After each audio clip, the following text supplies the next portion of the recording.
Très heureux de vous recevoir de nouveau sur Télénews RDC, chaîne de la liberté. Madame, messieurs, bienvenue à l'émission L'invité de Patrick Lokala. Initialement prévue pour ce vendredi 19 septembre 2025, l'émission avec le secrétaire général de l'UNC de Vital Kamerhe, Billy Kambale, est reportée à une date ultérieure. La raison avancée, c'est l'audition de Vital Kamerhe ce vendredi 19 septembre devant la commission mise en place par la plénière de l'Assemblée nationale. Le secrétaire de l'UNC, Billy Kambale, a promis de nous revenir ce soir pour une nouvelle date. Madame, messieurs, toutes nos excuses pour ce changement brusque et indépendamment dû à notre bonne volonté de vous servir. Comme je vous l'avais dit, ici, c'est l'équilibre.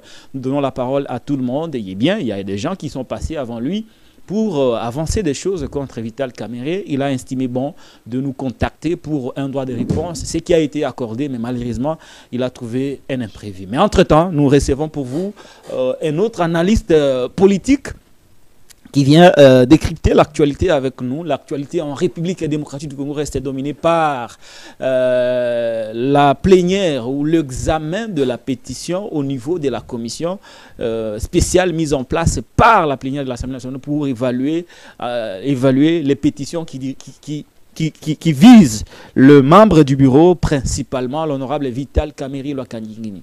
Aux dernières nouvelles, Vital Kamerhe serait en train d'être auditionné. Pour le moment, pas serait, est en train d'être auditionné pour le moment. C'est la raison d'ailleurs pour laquelle Billy Kambale a ajourné l'émission pour l'accompagner. Nous allons gratter pour savoir ce qu'il en sera justement de cette audition de Vital Kamerhe devant la commission spéciale mise en place par la plénière de l'Assemblée nationale. Mais entre-temps, cela ne nous empêche pas de continuer à ergoter autour du sujet avec les analystes politiques. Madame, messieurs, Grace Coutinho a encore signé une nouvelle bourde lors d'une interview accordée à Osé Manzanza, journaliste et confrère de Top Congo. La ministre, visiblement en difficulté, est allée dans tous les sens. Mais quand cela ne tienne, nous y reviendrons tout au long de cette émission avec la complicité du maestro d'Éric Lunkeba pour suivre un extrait de Grace Coutinho. Et puis nous donnerons la parole à notre invité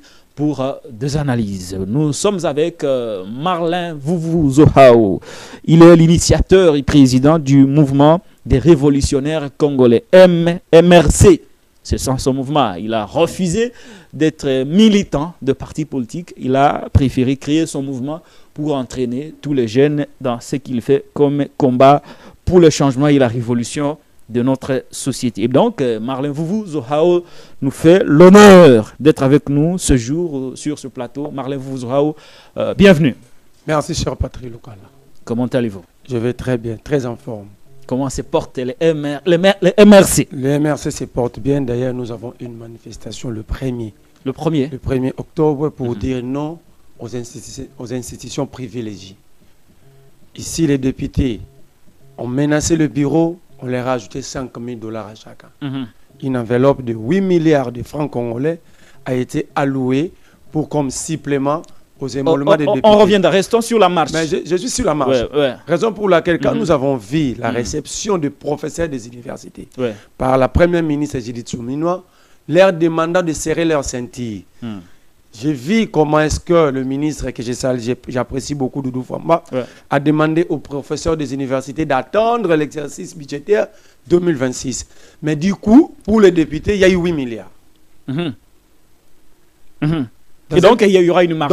Avez-vous déjà saisi, restons sur la marche, parce qu'on parlera des députés tout au long de l'émission. Avez-vous déjà saisi officiellement le gouvernement pour l'hôtel de ville, informé de la marche ce lundi. Demain, nous aurons une réunion d'organisation pour définir le point de départ. Et le lundi, nous allons saisir le gouverneur. Dans le cadre d'information, il faut rappeler ici que le gouverneur, nous ne sommes pas dans un régime d'autorisation. Donc le gouverneur n'a pas le droit de dire non ou oui. On lui informe juste et de travailler avec la police pour encadrer le manifestant. Point barre. Voilà, et donc nous allons, Télénews prend l'engagement d'accompagner la couverture médiatique. On ne s'attaque pas à un régime. On réclame ce qui nous revient de droit. le droit à l'électricité. Mais vous attaquez un régime, ce n'est pas un crime. Hein? Mais justement, parce qu'ici, il y a des interprétations, ils vont dire, vous êtes des Rwandais. On attribue des nationalités comme ça à tout un peuple lorsque ces peuples réclament ses droits. Nous réclamons l'emploi, nous réclamons un salaire décent pour ceux qui travaillent, nous réclamons l'eau, l'électricité, le transport, nous réclamons en fait l'accès aux services sociaux de base. On ne peut pas avoir des privilégiés et de non-privilégiés dans un État. Donc, on vous a déjà attribué une nationalité, vous? Oui, moi, on m'a traité déjà une fois d'être ougandais. Ah notre grand frère, c'est ça, un jour, il a été traité d'être somalien. Ah bon? Ouais. Ça vous a choqué? Non, moi, ça ne me choque pas. Chacun a son éducation politique. Okay. Moi, ça ne me choque pas. Moi, je reste dans les idées. Ça ne vous a pas choqué? Non, jamais. D'être ougandais? D'être traité d'ougandais? Moi, ça ne me choque pas. Parce que de toutes les façons, il n'y a aucun Congolais ici. Du président au dernier, il n'y a aucun Congolais. Nous sommes tous présumés Congolais. Parce que personne n'a été identifié. Le président a été identifié, après il a annulé l'opération.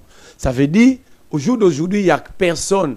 Il n'y a personne qui sait s'il est réellement Congolais ou pas. Si je pose la question à ceux qui pensent que nous autres, à cause de nos opinions, nous ne sommes pas Congolais, qui leur a dit qu'ils sont Congolais? Très bien. Alors, Marley Vouvou, comme vous êtes traité d'Ougandais, ça me permet de vous poser la question de savoir, vous êtes originaire de quelle province? Je suis de la Chopo,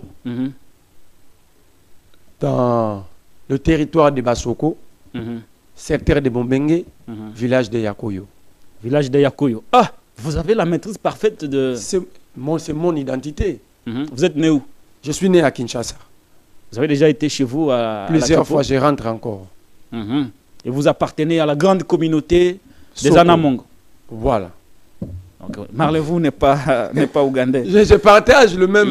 Je partage d'ailleurs le même district que Doudou Fwamba Koundé. Il est aussi de Bombengue.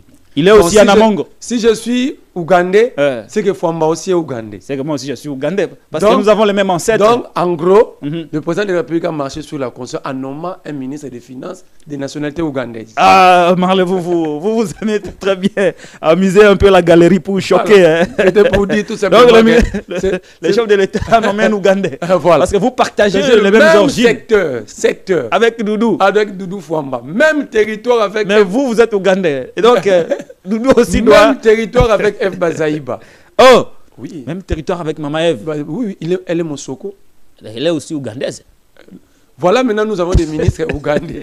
Donc c'était juste pour amuser la galerie. Vous me faites rire. Parce merci. Ça vaut la peine quand même de rappeler. C'est pour dire à nos frères de l'autre côté, nous sommes en divergence des idées.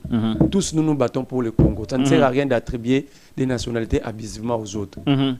Merci Marley Vouvou Zohao. Marley Vouvou Zohao, nous constatons depuis un moment que la prédation financière est en train de monter au jour le jour. Et on a comme l'impression que les structures habilitées à exercer, à faire le contrôle supérieur semblent en tout cas être affaiblies. Par exemple, le cas de l'IGF, depuis que le nouvel inspecteur est là, c'est comme si on a comme l'impression que les choses ne marchent plus bien comme avant. Est-ce que vous avez la même impression par rapport à la marche des structures qui s'occupent? On ne voit pas que l'IGF, on voit la Cour des comptes, l'Assemblée nationale et l'IGF. Ce sont les trois structures qui font les contrôles supérieurs. Mais on a comme l'impression qu'il y a une certaine léthargie. Qu'est-ce qui se passe réellement, tant au niveau de l'Assemblée nationale, la Cour des comptes, mais aussi et surtout à l'IGF? Je vais prendre d'abord les deux premières institutions, structures. Je prends la Cour des comptes et je prends l'Assemblée. Mais j'ai beaucoup réfléchi sur l'IGF. La Cour des comptes, apparemment, la Cour des comptes n'existe pas. Cette Cour des comptes a jugé un DG, le DG de la Metelsat, le monsieur Itela, pour avoir délocalisé le fonds de la Metelsat de la Robank jusqu'à son compte privé. Voici sa réponse à un juge de la Cour des comptes. Je l'ai déplacé parce que je vais gérer cet argent personnellement. Donc, au jour d'aujourd'hui, la Metelsat, c'est l'unique structure de l'État qui n'a pas un compte bancaire. Oh, la Metelsat n'a pas de compte bancaire? N'a pas de compte bancaire. Donc, déjà, je vous montre la faiblesse de la Cour des comptes. Je prends l'Assemblée nationale, on n'a quasiment pas de députés. Je vous donne un cas. L'ennemi vient de former 7000 commandos. Il présente le M23. Le M23. Il présente ces 7000 commandos. Ça veut dire l'intention est claire quand on forme des militaires. Ouais. Mais les députés débattent encore de la pétition. Non seulement ils ont formé des militaires, ils vont procéder au recrutement des magistrats, ils ont déjà formé les policiers. Et donc, un État est en train de se former dans un État. Un État est en train de se former devant nous. Ça s'appelle... Et les frontières entre l'Ouganda et le Rwanda sont déjà officiellement ouvertes. Pour créer un État doit avoir des sorties.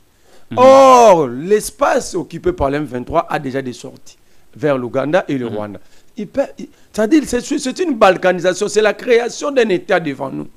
Mais les députés qui devaient travailler pour doter les moyens aux structures telles que le FARDC, le renseignement, les députés débattent salaire et pétition à ce moment crucial de la République. Donc cette Assemblée nationale ne fait pas bien son travail. Je prends l'IGF. J'ai réfléchi. La question que vous devriez me poser, c'était que devient l'IGF 4 mois après la nomination de Bitassimwa. C'est ça son nom? Oui, Christophe Bitassimwa, c'est ça son nom. Ouais. Bitassimwa est compétent. Savez-vous qu'il est compétent? Parce qu'il est inspecteur depuis longtemps.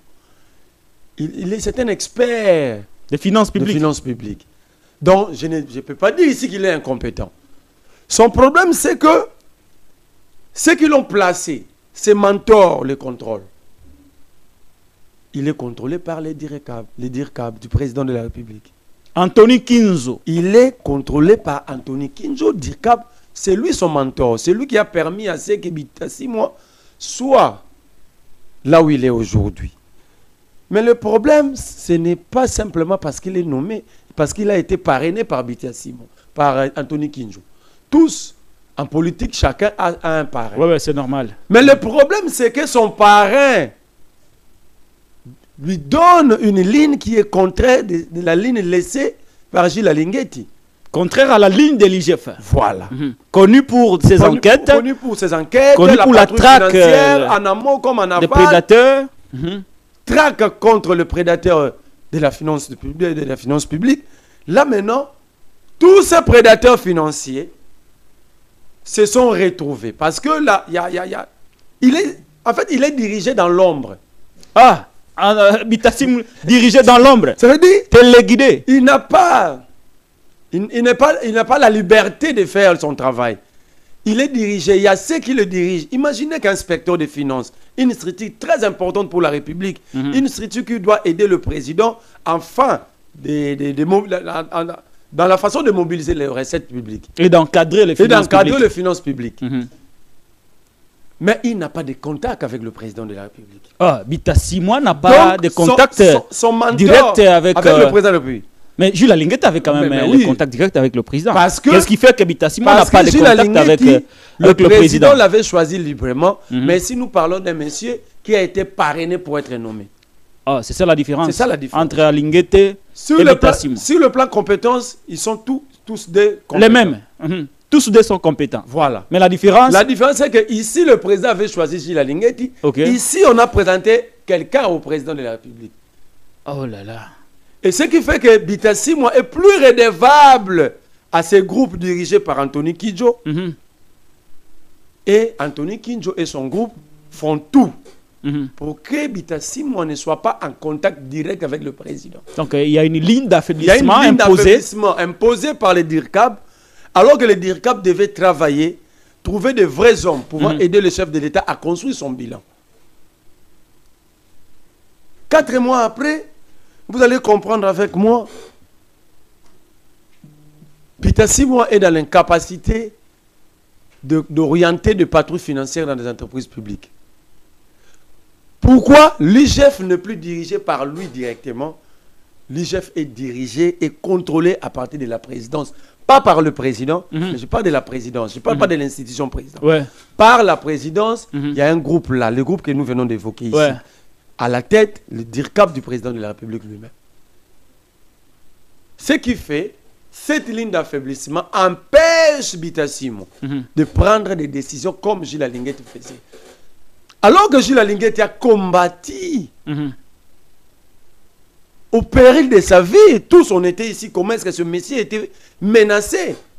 Moi je pensais que Bitassimou avait peur d'être menacé, de subir des coups politiques comme Alinguetti a accepté d'encaisser. Or, quand je vérifiais, je trouve que Bitassimou n'est pas faible, mais il est affaibli à partir de quelque part. Et malheur pour lui parce que... Donc Bitassimou est pris davantage aujourd'hui par... il est pris par ceux-là même qui ont combattu Alinguetti. Il n'est pas pris en otage. Bitassimou est totalement esclave d'un groupe d'individus. Oh là là. Les gens qui ont combattu Alinguetti hier, dont le prédateur de la finance publique. Ces prédateurs de finances publiques se sont organisés pour placer Bitassimou et de ne pas lui laisser main libre. C'est là que je vous ai dit, l'IGF aujourd'hui est dirigé et contrôlé à partir de l'extérieur, pas à partir de ces bâtiments que vous voyez sur l'avenue de la force du haut commandement. Du haut commandement. Ouais. Et alors, quelle est la suite de l'IGF? L'IGF aujourd'hui est dirigé à partir du palais de la nation et non ici sur le... mais quel est l'avenir de l'IGF maintenant là? Mais ce n'est pas à moi de poser cette question. Ouais. Cette question, on doit la poser au DIRCAP du président. Lui qui est là pour aider techniquement le président. Quel est l'avenir de l'IGF? Est-ce que c'est le retour à la carte du départ avant la nomination de Jules Alinguetti? Non. Ça dit ici, l'idée de tous les prédateurs de finances publiques, c'était de ne pas voir qu'un homme à la tête de l'IGF se comportait comme Alinguetti. Alinguetti était vraiment le chien méchant. Le chien méchant contre la prédation financière. Ouais. Alors, ils se sont organisés.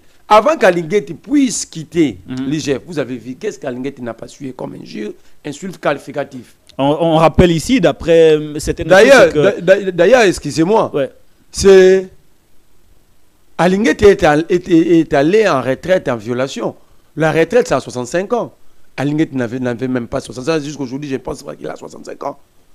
Donc, ces groupes se sont organisés, ils ont... Donc, en fait, le DIRCAP aurait profité du départ d'Alinguetti pour placer un homme qu'il va contrôler. Et ils ont précipité le départ d'Alinguetti. Parce qu'en réalité, à 65 ans, au Congo, c'est l'âge limite. Mais comment Alinguetti n'avait pas 65 ans? Dernière question sur cette affaire, Marlin Vouvou. Est-ce que c'est la case du départ? Est-ce que l'IGF serait en train de revenir à la case du départ? Ce n'est pas la case du départ. D'avant Alinguetti? Est-ce que l'IGF va sombrer après le départ d'Alinguetti? C'est la disparition de l'IGF. La disparition? Oui. Parce que ici, lorsqu'une structure importante pour la nation n'est plus dirigée par ses experts propres, c'est la disparition. L'IGF va disparaître? L'IGF va disparaître bientôt. Mais vous avez dit, Bitassimou ne manque pas de compétences. Mais il est dirigé de loin. C'est comme une télévision, un poste téléviseur placé dans un bureau, mais la télécommande est ailleurs. Ah, il n'a pas la télécommande pour diriger l'IGF. C'est ça, c'est ce que je suis en train de dire ici. Donc, ce n'est pas le retour à la case du départ d'avant Alinguetti, c'est la disparition. Parce que même pendant la case de cette case de départ là, avant Alinguetti, l'IGF existait. Aujourd'hui, qui parle encore de l'IGF? Montrez-moi 4 éléments, 4 enquêtes menées par l'équipe Bitassimou. Ah bon, depuis qu'il est là, il n'y a pas d'enquête. C'est comme s'il y a une ville morte au sein de l'IGF. Il ne manque pas de compétences. Je ne parle pas, je ne remets pas ses compétences en doute. Je l'ai dit, sur le plan compétences, il est calé. Il est calé.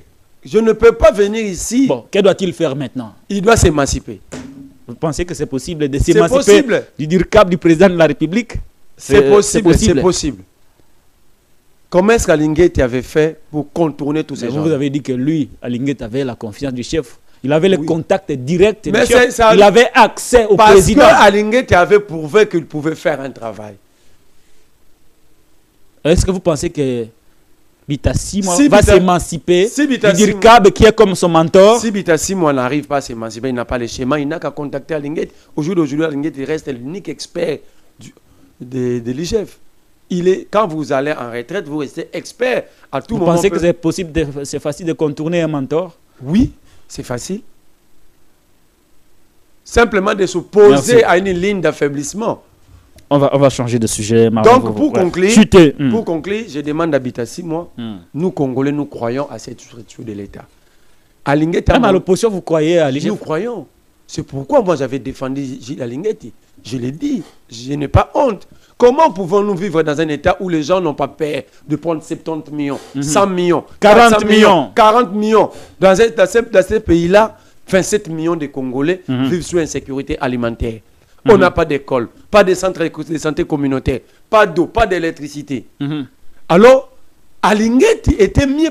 C'est-à-dire ici, on nous a tués, on nous a à moitié tués. Juste, c'est le départ de Gilles Alinguetti, c'est un coup contre le Congo. Au jour d'aujourd'hui, la prédation financière a eu raison sur la vérité et la vraie cause. Parce que la prédation a réussi à placer un homme qu'il contrôle dans un schéma d'affaiblissement. Qu'on nous dise, c'était quoi le mal de Gilles Alinguetti pour l'envoyer en retraite avant l'âge voulu par la loi.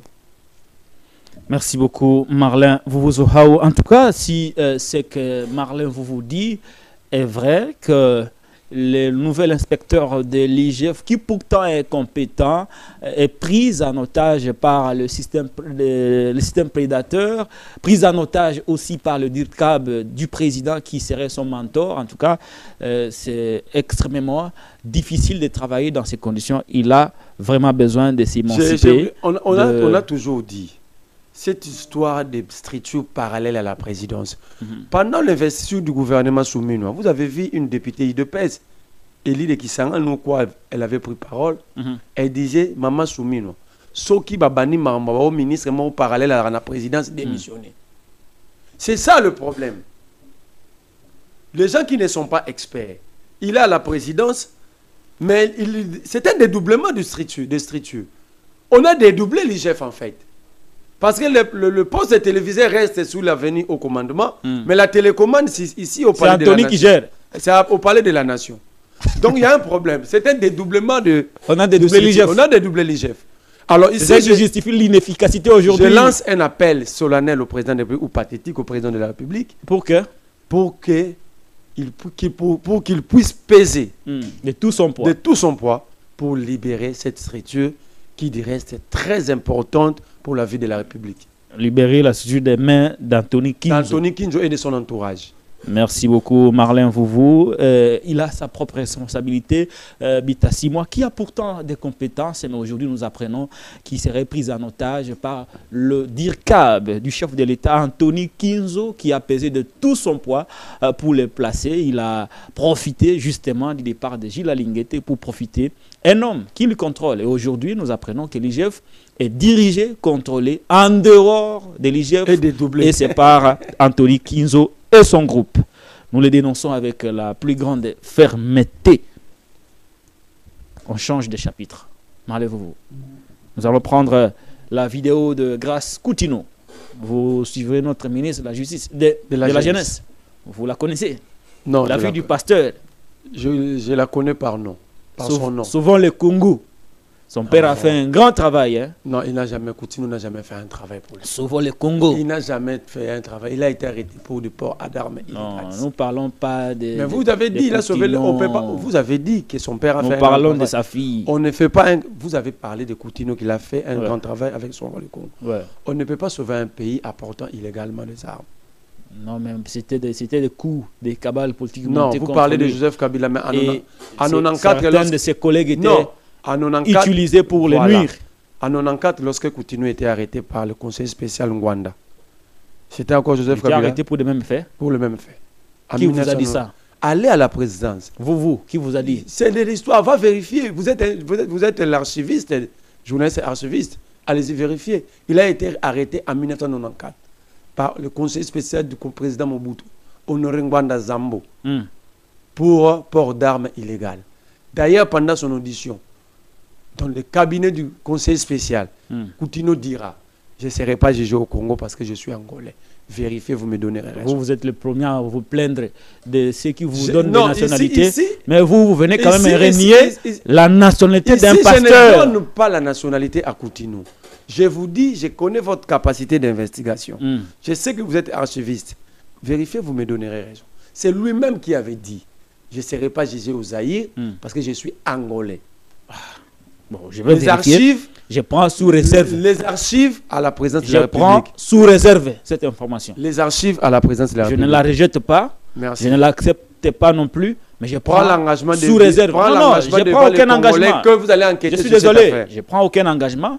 Je n'accepte pas l'info. Je ne la rejette pas non plus. Okay. Mais je prends sous réserve en attendant de vérifier.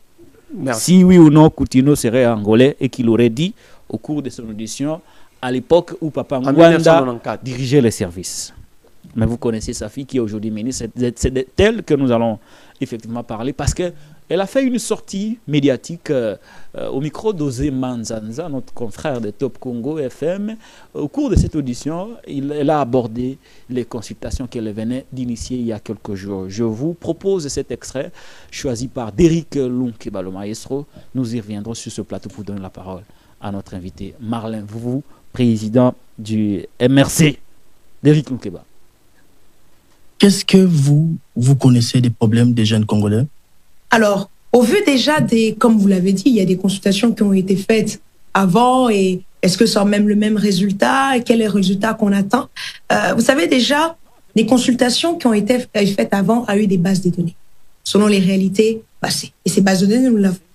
Et nous savons déjà aussi quelques problèmes sur lesquels les jeunes font face. Pourquoi je le sais? Parce que je suis jeune et je suis en RDC. L'emploi, c'est un des problèmes majeurs que les jeunes font face. Les opportunités, au niveau de la santé, il y a beaucoup de problèmes que nous connaissons. Mais vous devez faire attention. Nous ne pouvons pas être égoïstes et généraliser certains problèmes. Parce que les problèmes des grandes villes sont différents des problèmes des villes reculées. Et consulter ces jeunes-là nous permet d'avoir une idée plus approfondie de certaines réalités dans certains secteurs et dans certaines villes. Les problèmes de l'Issala ne sont pas pareils des grandes villes. Alors, il est essentiel d'approcher ces jeunes, d'écouter ces jeunes, savoir les problèmes et les réalités qui vivent dans leur secteur afin de mieux les aider. Parce que votre réalité en tant que jeune journaliste n'est pas pareille qu'un jeune qui est dans le domaine culturel. Alors, nous devons le comprendre afin de mieux l'aider, afin de ne pas faire ce qui est seulement bon, mais de faire ce qui est pris. Puisque les problèmes des jeunes sont connus, vous citez quelques-uns, problèmes d'emploi, problèmes de financement des projets, problèmes d'accès aux soins, les problèmes des jeunes, les problèmes de manière générale sont connus. Pourquoi vous ne vous employez pas à apporter des solutions plutôt que de chercher à comprendre d'abord les problèmes spécifiques de chaque province? Alors, dire que on ne cherche pas des solutions, c'est pas ça. Parce que les choses sont déjà mises en place pour trouver déjà des solutions par rapport aux problèmes que nous connaissons de manière générale. Et comme je l'ai dit plus tôt, ça c'est des problèmes de manière générale. Mais il y a des problèmes encore approfondis que certains jeunes sur le secteur font face. Alors, il y a déjà des solutions qui sont en train d'être mises en place. Il y a des partenaires avec lesquels nous travaillons afin de répondre à certains problèmes que les jeunes font face. Il y a des travaux qui sont faits déjà avec certains collègues ministres afin de répondre à certains problèmes que les jeunes font face. Mais comme je vous l'ai dit, il y a ce qui est bien et ce qui est prioritaire. Et pour mieux faire, nous devons faire non seulement ce qui est bien, mais nous devons surtout faire ce qui est prioritaire. Dans votre vidéo partagée sur les réseaux sociaux, vidéo qui connaît des commentaires, vous suivez certainement, les commentaires qui vont dans tous les sens, vous avez dit « écoutez pour agir ». Quand est-ce que va commencer l'action de la ministre que vous êtes? Après les consultations, où vous observez un statu quo jusqu'à ce que vous allez écouter les jeunes pour agir? Non, les actions ont déjà commencé. Les actions sont déjà en train d'être faites. Il y a, comme je vous ai dit, il y a beaucoup de travail qui se fait avec des partenaires. Il y a des séances de travail qui se font avec certains membres du gouvernement. Mais comme je vous l'ai dit, nous écoutons afin de mieux palper certaines réalités, afin d'encore mieux agir. Nous sommes déjà sur base d'un plan d'action du gouvernement où la jeunesse est également impliquée. Et nous sommes en train de bâtir dans l'esprit d'accompagnement, dans l'esprit de matérialiser la vision du chef de l'État. Alors dire que peut-être que nous faisons rien, nous sommes juste en train d'attendre, ce n'est pas ça, parce qu'il y a déjà un travail qui est fait. Mais comme je vous l'ai dit, il faut mieux comprendre ces jeunes-là. Il faut parler avec ces jeunes-là, comprendre leur réalité sur terrain afin d'encore mieux faire les choses. Vous vous donnez combien de temps pour écouter les jeunes? Vous avez parlé des démarches qui vont commencer ici au pays, ça sera en ligne. Je ne sais pas comment ça va se passer, vous allez peut-être expliquer. Et vous avez également évoqué la diaspora. Combien de temps vous vous donnez pour écouter justement tous ces jeunes qui sont au pays et ceux qui sont à l'étranger et même ceux qui sont en ligne? Alors, nous donnons maximum 3 semaines. Tout est mis en place afin de ne pas faire plus de 3 semaines. Nous donnons 3 semaines afin de rencontrer les jeunes de province, rencontrer les jeunes des grandes villes, aller dans la diaspora aussi rencontrer ces jeunes pour les écouter, pour les comprendre et les impliquer. De retour sur ce plateau, Marlène Vovo, la ministre de la Jeunesse a initié des consultations. Elle se donne 3 semaines pour consulter toute la jeunesse congolaise répandue à travers le pays, mais aussi la diaspora congolaise. Cet extrait fait jaser sur les réseaux sociaux. Est-ce que vous êtes déçu de la sortie médiatique de la ministre? Et si vous êtes déçu, à quel niveau? Mais est-ce que l'initiative qu'elle prend n'est-elle pas bonne, d'autant plus qu'elle venait d'arriver? Elle doit s'imprégner de la situation avant de poser le diagnostic. Moi, je ne suis pas surpris de sa sortie médiatique parce que je savais qu'on allait arriver là.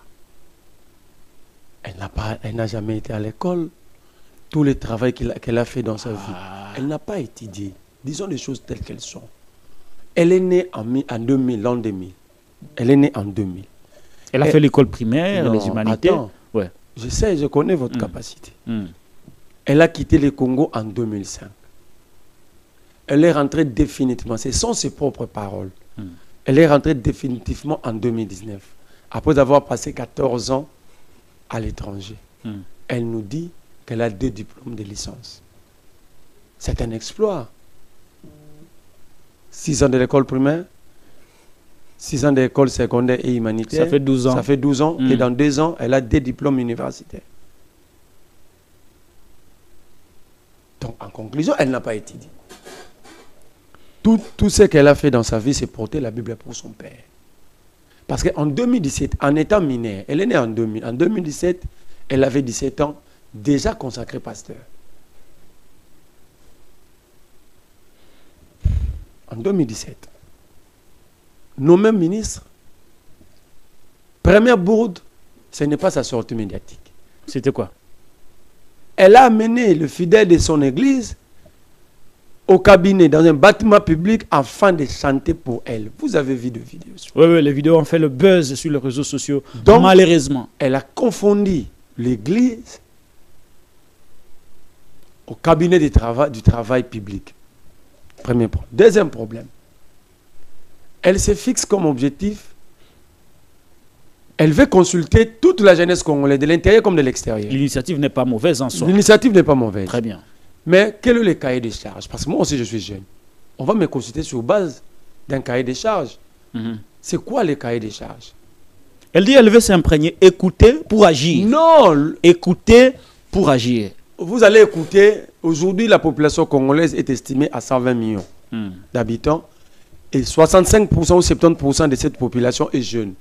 Ça dit presque 80 millions. Vous allez les consulter sans cahier de charges, sans orientation. Faut avoir des thématiques.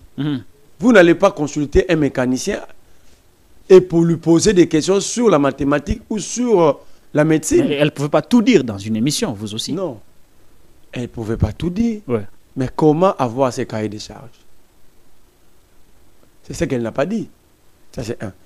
Pensez-vous, dans 3 semaines, elle va vraiment consulter de milliers de jeunes Congolais dissimulés à travers le monde. Comment est-ce qu'il a procédé pour mettre des équipes dans chaque pays? Parce qu'on ne me dira pas que les jeunes Congolais se retrouvent simplement dans l'espace Schengen. En Chine, il y a des jeunes Congolais. Au Japon, en Russie, en Ukraine, en Allemagne, à Bruxelles, aux Pays-Bas, en Égypte. Comment est-ce qu'elle a organisé ses équipes? Donc tout ça, ce sont des problèmes. Ça veut dire, c'est du matalana. C'est du pur matalana. C'est le mativisme. Quand la ministre dit qu'il y a des problèmes,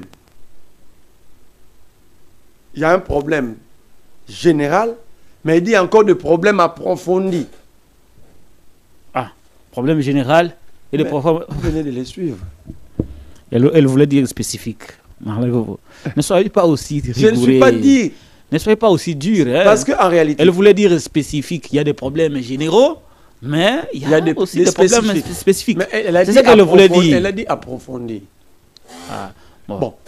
C'est-à-dire des problèmes généraux. Mais il y a des problèmes spécifiques. Mais il faut gérer avec beaucoup d'attention. Il faut des solutions qui sont aussi spécifiques. Aux problèmes spécifiques, c'est peut-être sa première sortie médiatique. Ça, elle peut avoir des soucis. Le plus grand problème de la jeunesse, c'est l'emploi.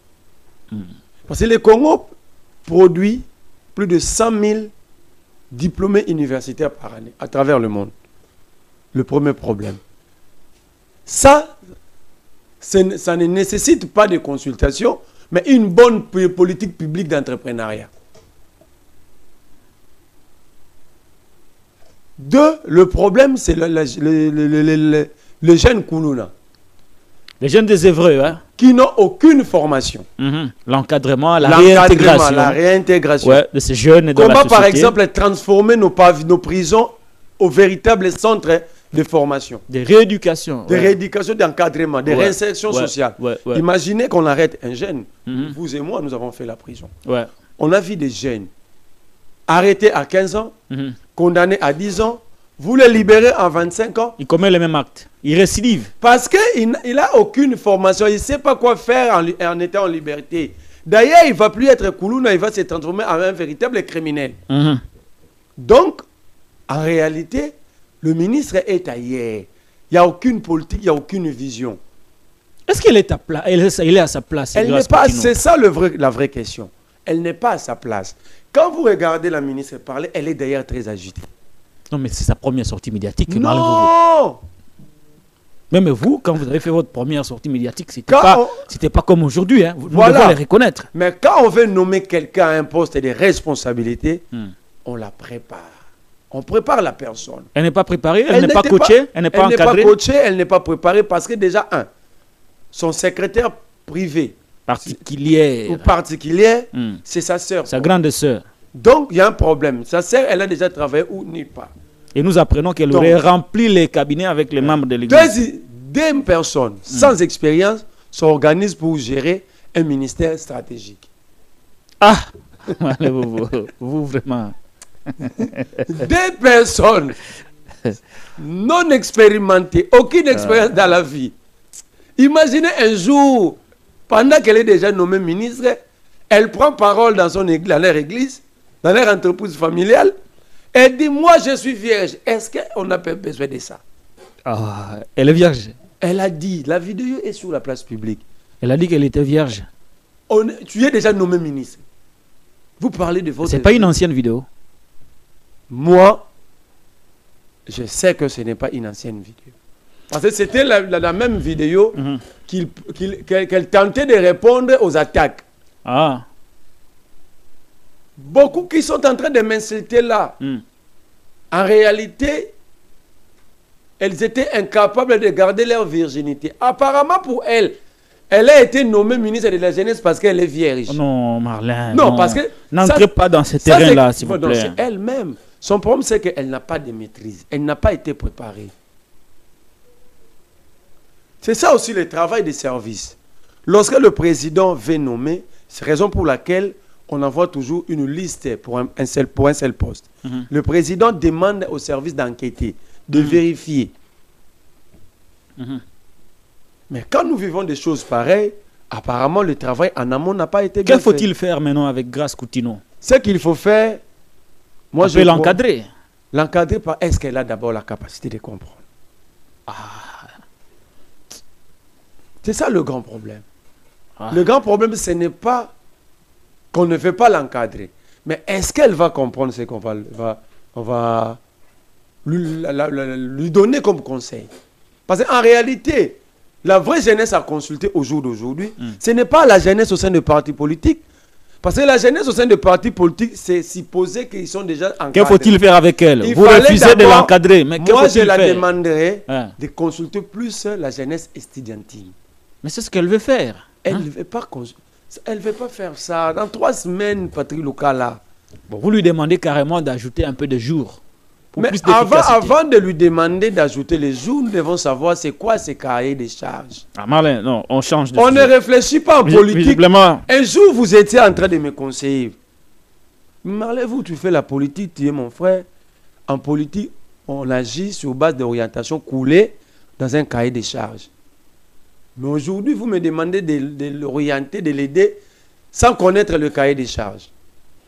Merci. Bon, si vous appelez pour une consultation, elle vous appelait pour une consultation, accepteriez-vous? Mais justement, si elle m'invitait de venir discuter avec elle, je vais aller. Mais je ne vais pas aller par hasard, je dois savoir, on va discuter de quoi. C'est ça le cahier des charges. Oui, mais parce que vous savez que vous vivez avec les jeunes, vous êtes jeune, vous connaissez le problème de la société. Ces services me contactent. Ces services me montrent le cahier des charges. Je choisis des thématiques à discuter avec le ministre. Je ne viens pas à un mouton, le ministre parle, la ministre parle. Je dis là, ministre, tu vois la jeunesse congolaise. Ministre, moi je vais régler ça, mais en sachant que je suis dans l'incapacité. C'est ce qui détruit notre jeunesse. Merci beaucoup, Marlin. Vous. On va voir, on n'est pas de mauvaise foi contre la ministre, mais c'est justement, nous analysons ses sorties médiatiques. On va finir par le dernier sujet Kamere, affaire Kamere. Je vous rafraîchis la mémoire. Vital Kamere Lwakanigi, jusqu'ici président de l'Assemblée nationale, visé par une pétition, est en train d'être auditionné devant la commission spéciale mise en place par l'Assemblée plénière. Madame, Messieurs, quelle est la suite de cette affaire? Vous voyez Vital Kamere être sauvé en dernière minute ou finalement il va vous rejoindre dans l'opposition? D'abord, c'est une affaire qui ne nous concerne pas. Lorsque vous volez le pouvoir de tout un peuple, vous vous organisez à une bande de criminels politiques pour marcher sur la souveraineté d'un peuple. Moi, je suis dans la joie lorsque ça brûle comme ça. Vous êtes dans la joie qu'il y ait du désordre? Oui. Que Bindoulé perturbe Kamere? Oui. Que Mbosso initie une pétition pour faire destituer Chilumbaï? Oui. Que Chilumbaï en son tour fasse une autre pétition contre Mbosso? Finalement, c'est le désordre, c'est la cacophonie. Cela vous réjouit? Quand on vous disait... Cela vous réjouit? Quand on vous disait... On ne crée pas des regroupements politiques sur base d'intérêts politiques pour se faire de l'argent. On fait la politique par idéal. On crée des regroupements politiques par philosophie et doctrine politique. Les gens sont venus comme ça parce que tu sais, ce sont des kabylistes d'hier, tu sais que d'aujourd'hui. Comme vous avez besoin de mon analyse, laissez-moi faire. Non, pas moi. Le peuple, vous pouvez vous attendre. Ce sont des questions existentielles. Commençons par l'objet de la pétition. Excusez-moi, parce que vous semblez banaliser cette question sur les dysfonctionnements au niveau... Je ne banalise pas. Ils se sont organisés ici. Laissez-moi vous poser la question. Vous étiez candidat, non? Ce qu'ils ont fait pendant les élections, c'était normal. Laissez-moi vous poser la question. Vous semblez, Marlin Vouvou, d'après mon impression comme journaliste, minimiser ou banaliser les dysfonctionnements qu'il y a aujourd'hui à l'Assemblée nationale. Pourtant, c'est la deuxième institution du pays, Marlin Vouvou. Et donc, vous avez intérêt à vous exprimer là-dessus.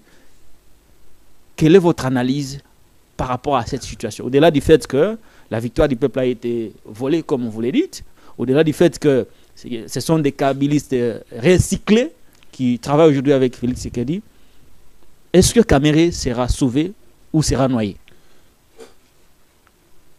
Je voulais vous dire... Votre analyse comme politique. L'Assemblée nationale, ce n'est pas l'unique structure à être désarticulée ici. Nous venons de parler de l'IGF. Nous venons de parler de la Cour des comptes. De la Cour des comptes. Au Sénat, qu'est-ce qu'il y a là-bas? Au gouvernement même. À la présence de rue où les gens se transforment en mentors.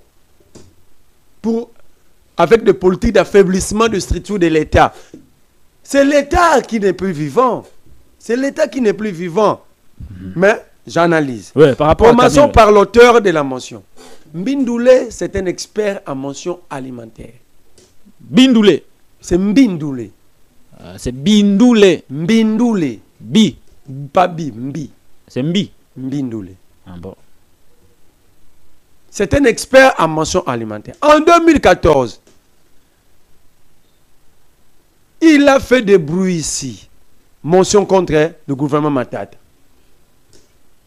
Motion n'est sous qu'un restaurant. Jusqu'au jour d'aujourd'hui. En 2022, Kalamba, ministre de l'économie, c'est toujours Mbindoulé. Je suis en diagonale de sa résidence. Nous habitons le même quartier. C'est un député dynamique. Alors, non. Pour quelle production parlementaire? Continuez. Moi, j'ai vu des députés entrer chez Mbindoulé prendre l'argent des Indo-Pakistanais pour descendre le ministre de l'économie. Moi, je l'ai vu. Premier à être contacté, Daniel Saf. Il est vivant, il va vous le dire. Il a eu l'argent de Mbindoulé. Je ne l'ai pas vu entrer chez Mbindoulé, mais lui-même avait dénoncé. J'ai été contacté par Mbindoulé pour faire partie le ministre de l'économie. Si c'est ça l'union sacrée, nous l'opposition, nous sommes déçus. Discours Daniel Saf. Toujours Mbindoulé. Aujourd'hui, Mbindoulé vient encore avec une pétition. Parlons de cette pétition. Mais il ne faut pas oublier, en 2018, Tshisekedi n'avait pas bâti campagne à Butembo. Qui lui avait empêché... À cause des menaces de Bindoulé. Ouais. Si tu mets tes pieds ici, tu seras fusillé. Ce sont ces mots. Donc, c'était un rebelle. C'était chef de bande. À l'époque, il était à l'UNC. À l'époque, INC, mais il avait bâti campagne pour Martin Fayou. Donc, c'est un inconstant. Il est incorrect. Il est contrôlé, selon les consignes. Non, il n'est pas incontrôlé. C'est un inconstant et malhonnête. Il est de l'INC. L'INC avec l'IDPS, il bat campagne pour Fayoulou, qui était de la Mouka. Continuez. Il dit Kamere fait ombrage aux multiples initiatives parlementaires. Est-ce que Mbindoulé a déjà lu le règlement intérieur de l'Assemblée nationale? L'article 38 est clair du règlement intérieur. Ce n'est pas le président qui gère les initiatives parlementaires. Même Christian Mwando l'a bien expliqué hier sur les ondes de la radio Okapi. C'est au deuxième vice-président Christophe Mbosso. Vous aimez bien Mbosso? Non, c'est l'article 38 de leur propre règlement intérieur. Je n'invente rien. Continuez. Donc, s'il faut reprocher à Kamere le blocage des initiatives parlementaires, c'est Mbosso qu'il faut viser. Mais comment est-ce que Mbindoulé, après 3 législatives comme député, il ne sait pas que c'est Mbosso, il dit c'est Kamere. Continuez. Mbindoulé dit, il y a une gestion au pacte. Il y a eu une commission pendant la session de mars. Kamere a été déjà auditionné sur cette affaire. Et les députés étaient éclairés. Ce n'est pas moi qui l'ai dit, c'était notre député, Christian Mwando.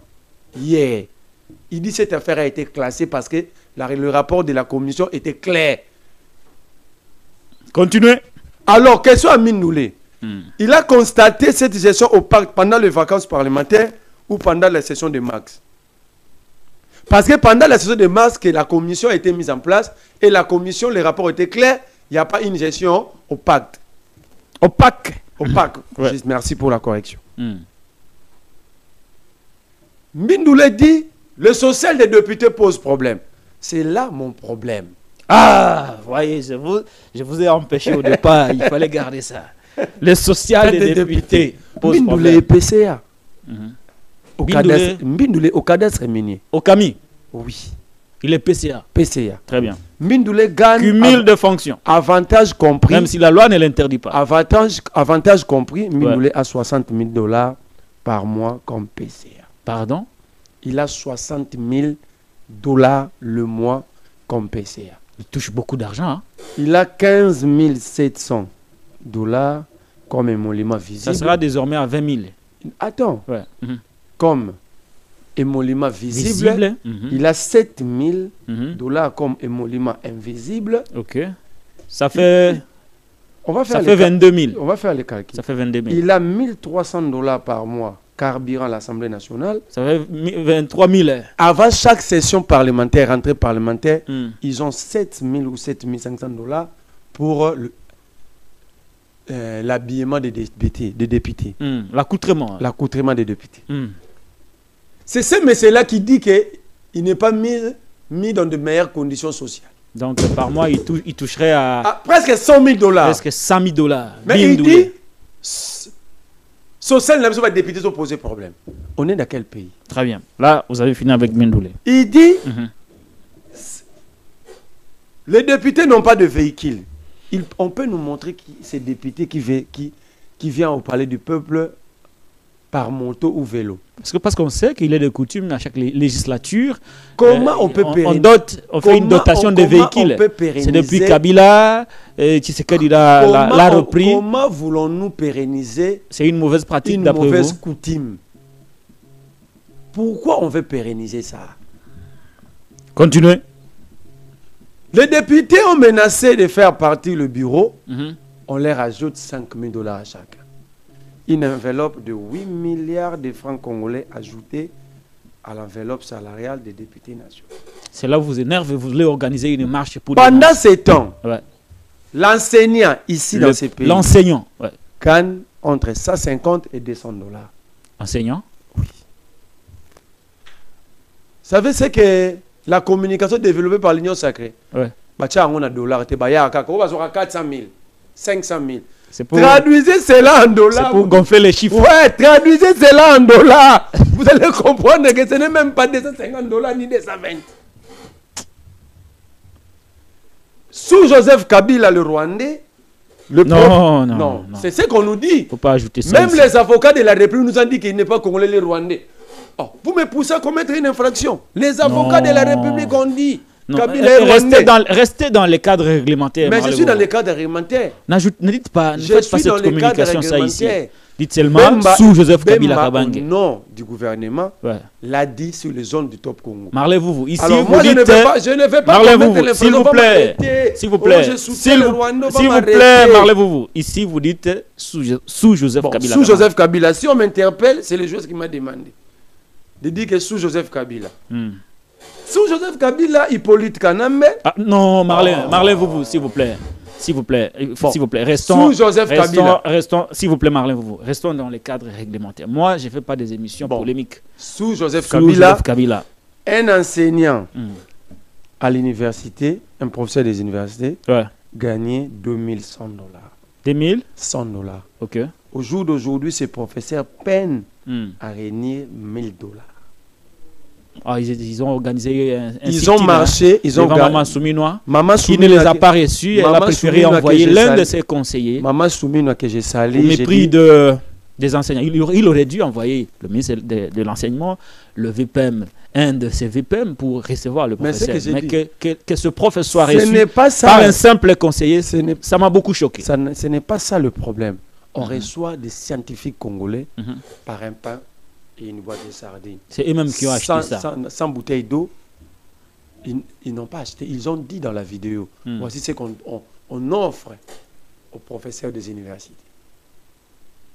Sans bouteille d'eau, sans bouteille de jus, on leur demande de serrer la ceinture. C'est là vous pousse à organiser une marche. On leur demande de serrer la ceinture. On leur demande d'attendre la loi de finances 2026. Pendant ce temps, les députés, on ne sait pas dans quelle ligne budgétaire ces 8 milliards a été dégagé. En gros, ici, vous voulez organiser une marche pour dénoncer? Nous allons marcher contre cette injustice sociale. C'est de l'injustice, c'est de l'arbitraire. Les gens qui ont déjà 40 000, 30 000 le mois, près de 100 000 $ le mois. On leur ajoute encore 5 000 $. Mais les pauvres enseignants. Combien pour le militaire? Combien pour le policier? Combien pour nos agents de renseignement qui doivent veiller sur la sûreté, qui sont censés de veiller sur la sûreté de l'État? Combien on leur a ajouté? Combien aux enseignants? Combien aux infirmiers? Combien aux fonctionnaires? Je vous dis ici, à la Metelsat, un directeur gagne ça 30 000 francs congolais.